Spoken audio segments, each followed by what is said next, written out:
దురదృష్టకరమైనటువంటి సంఘటన ముత్తుకూరు మండలం దరువులపాలెం గ్రామానికి సంబంధించి రొయ్యలపాలెం గ్రామంలో దారా విజయమ్మ అని హుషారైనటువంటి మహిళ అటు ప్రజలకు సంబంధించినటువంటి విషయాల్లో కానీ రాజకీయంగా కానీ నాయకత్వ లక్షణాలు ఉన్నటువంటి మహిళ.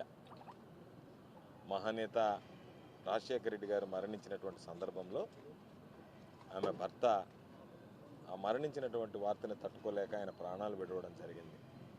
జగన్మోహన్ రెడ్డి గారు కూడా మొట్టమొదట ఓదార్పు యాత్ర చేసినప్పుడు ఆ కుటుంబాన్ని పలకరించడం జరిగింది. అప్పటి నుండి రాజశేఖర రెడ్డి గారు జగన్మోహన్ రెడ్డి గారి పట్ల ప్రేమ అభిమానాలతో మెలిగినటువంటి కుటుంబం, దళిత మహిళ. అయితే ఏదైతే ఆ గ్రామానికి సంబంధించి వివోఏగా గతంలో పనిచేస్తుందో, అమ్మాయి పేరు సునీత అనుకుంటా, సునీతన, ఆమె పనిచేస్తుంది శాంతి.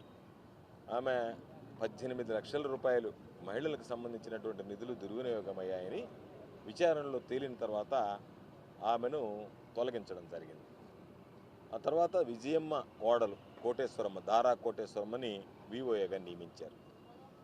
కూటమి ప్రభుత్వం వచ్చిన తర్వాత మరలా విచారణ జరిపించినా కూడా ఎంత సర్దుబాటు చేయాలని ప్రయత్నించినా అక్కడ ఉన్నటువంటి గతంలో పనిచేసినటువంటి వివోఏ 12 లక్షలు దుర్వినియోగం చేసింది అని చెప్పి వాళ్ళు కూడా తేల్చి నిర్ధారించడం జరిగింది. ఇటువంటి పరిస్థితుల్లో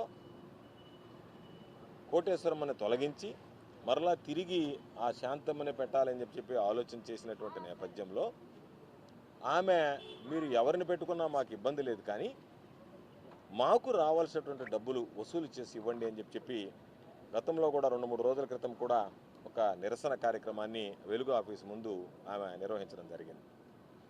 అయితే దీనికి సంబంధించి కూటమి ప్రభుత్వం ఏర్పడిన తర్వాత మహిళల మీద, వైఎస్ఆర్ కాంగ్రెస్ పార్టీకి సంబంధించినటువంటి వ్యక్తుల మీద అనేక రకాలైనటువంటి దాడులు, రకరకాలుగా హింసించడం, వేధించడం అనేటువంటిది సర్వసాధారణమైనటువంటి విషయం. ఎప్పుడైతే ఆ మహిళ తోటి మహిళలకు జరిగినటువంటి అన్యాయాన్ని విజయమ్మ గట్టిగా ప్రశ్నించిందో, దాంతో వాళ్ళు ఆమెను అవమానపరిచేటువంటి విధంగా ప్రవర్తించడం, మానసికంగా వేధించడం, ఆ కుటుంబంలో ఉన్నటువంటి చిన్న చిరు ఉద్యోగం ఉంటే ఆ బిడ్డను ఆ ఉద్యోగంలో నుంచి తీసివేయడం, రకరకాలైనటువంటి వేధింపులు గురి చేయడంతో తట్టుకోలేక ఒక సెల్ఫీ వీడియో తీసుకొని నిద్ర మాత్రలు మింగి ఈరోజు ప్రాణాపాయ స్థితిలో కొట్టుమిట్టాడుతున్నటువంటి పరిస్థితి.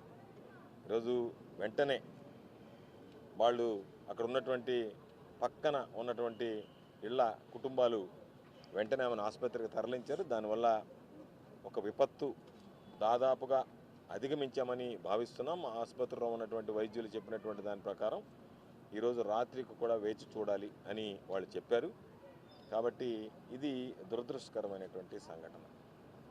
ఎందుకంటే దళిత మహిళ, భర్త లేనటువంటి మహిళ, చిరు కుటుంబం, చిన్న కుటుంబం, ఆ కుటుంబం మీద మీరు వేధింపులు ప్రారంభించి ఆ కుటుంబం మీద కక్ష సాధింపులకు పాల్పడితే అక్కడ ఉన్నటువంటి వ్యక్తుల పేర్లతో సహా ఆమె చెప్పి పాపం ఈరోజు ఆత్మహత్య ప్రయత్నం చేయడం జరిగింది.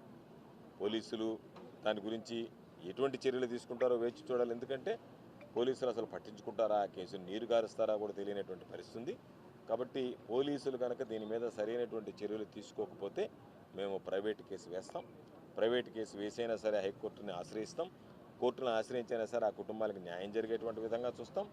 ఒకవేళ పోలీసులు నీరు గార్చేటువంటి ప్రయత్నం చేస్తే ఈరోజు వీడియో సాక్ష్యం ఆధారంగా ఉంది కాబట్టి ఆ సాక్ష్యం ఆధారంగా భవిష్యత్తులో కూడా పోలీసులు ఇబ్బంది పడేటువంటి పరిస్థితి ఏర్పడుతుంది. కాబట్టి ఒక దళిత మహిళకి అన్యాయం జరిగింది. ఆ అన్యాయం జరిగినప్పుడు పాపం ఆ మానసిక వేదనను తట్టుకోలేక ప్రశ్నించేటువంటి మనస్తత్వం ఉండేటువంటి ధైర్యమైనటువంటి మహిళ అయినా సరే పాపం ఆ వేధింపులు తాళలేక ఆత్మహత్యానికి పాల్పడిందంటేనే ఎంతగా వేధింపులు ఉంటాయనేటువంటిది మనం ప్రత్యేకంగా చెప్పాల్సినటువంటి అవసరం లేదు. సర్వేపల్లిలో చంద్రమోహన్ రెడ్డి శాసనసభ్యుడైన తర్వాత మహిళల మీద ఈరోజు రకరకాలైనటువంటి వేధింపులు, దళిత మహిళలను చూసి వాళ్ళని పాపం అపహాస్యం చేసేటువంటి విధంగా చర్యలు, అధికారులకు సంబంధించి ఒత్తిడి చేస్తూ ఈరోజు వివోఏలు, డీలర్లు, సర్పంచులకు సంబంధించి ఇబ్బందులు పెట్టడం, వాళ్ళ చెక్కు పవర్ తొలగించడం, వాళ్ళని తొలగించడం, ఫీల్డ్ అసిస్టెంట్ల మీద ఈరోజు వాళ్ళకి సంబంధించినటువంటి వాళ్ళని తొలగించడం, రకరకాలైనటువంటివి జరుగుతున్నాయి. దానికి పరాకాష్ఠగా ఈ కార్యక్రమాన్ని భావించాల్సినటువంటి పరిస్థితి ఏర్పడింది. ఏదేమైనా ఆ కుటుంబానికి అన్ని విధాల అండగా నిలుస్తాం. ఆ కుటుంబానికి న్యాయం జరిగేటువంటి విధంగా అన్ని చర్యలు తీసుకుంటాం.